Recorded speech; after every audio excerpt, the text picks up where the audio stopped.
কিছু মানুষকে আমি দেখি যে তারা ভারত মাতা কি জয়, জয় হিন্দ, বন্দে মাতরম এই শব্দগুলো বলতে খুব সংকোচ বোধ করে।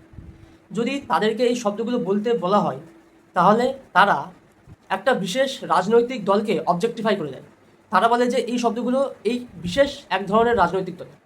আচ্ছা, বন্দে মাতরম, ভারত মাতা কি জয়, জয় হিন্দ, এগুলো কি কোনো রাজনৈতিক দলের সত্যি করেই হতে পারে?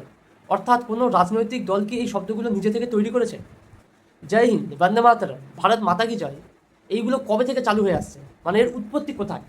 এর উৎপত্তি হচ্ছে ভারতের স্বাধীনতা সংগ্রামের সঙ্গে যুক্ত যে সমস্ত ব্যক্তিবর্গ, যারা বিপ্লবী ছিল, যারা ভারতের জন্য প্রাণ বিসর্জন দিয়েছে, ভারতের স্বাধীনতার জন্য যাদের রক্ত বয়েছে ভারতের মাটিতে, সেই সমস্ত মানুষ এইগুলোকে চালু করেছিল। এইগুলো হচ্ছে একটা স্লোগান। এইগুলো শুনলে মানুষের রক্ত টকবক করে ফুটতো। মানুষ ব্রিটিশের বিরুদ্ধে যুদ্ধ করার, লড়াই করার আরও সাহস পেত। সব মানুষ এই স্লোগানগুলো শুনে এগিয়ে আসতো। এই স্লোগানগুলো ছিল মানুষের কাছে এক একটা ইন্সপিরেশন। এবং সেখানে কিন্তু হিন্দু, মুসলিম, বৌদ্ধ, খ্রিস্টান, নারী, পুরুষ সকলে মিলেমিশে একাকার হয়ে গিয়েছিল।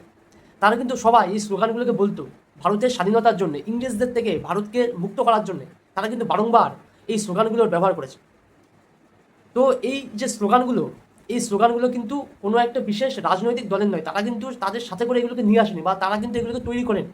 আমরা যারা ভারতবাসী আছি, যারা আজকে স্বাধীনতার স্বাদ উপভোগ করছি, যারা এই স্বাধীনতা এনে দিয়েছিল, সেখানে কিন্তু স্লোগানগুলো ভীষণভাবে কাজ করেছিল। এই স্লোগানগুলো কিন্তু মানুষকে উদ্বুদ্ধ করতো। মানুষ কিন্তু লড়ার শক্তি পেত এই স্লোগানগুলোর মাধ্যমে। আর আজকে আমরা সেই স্লোগানগুলো দিতে দ্বিধাবোধ করি, সংকোচ বোধ করি। একবার ভেবে দেখবেন যে এই স্লোগানগুলো কিন্তু কোনো একটা রাজনৈতিক দলের নয়।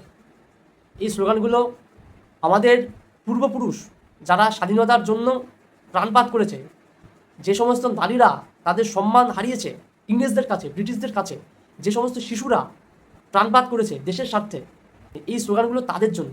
তারা ছিল সেই সময় এই স্লোগানগুলোর মূল প্রবক্তা।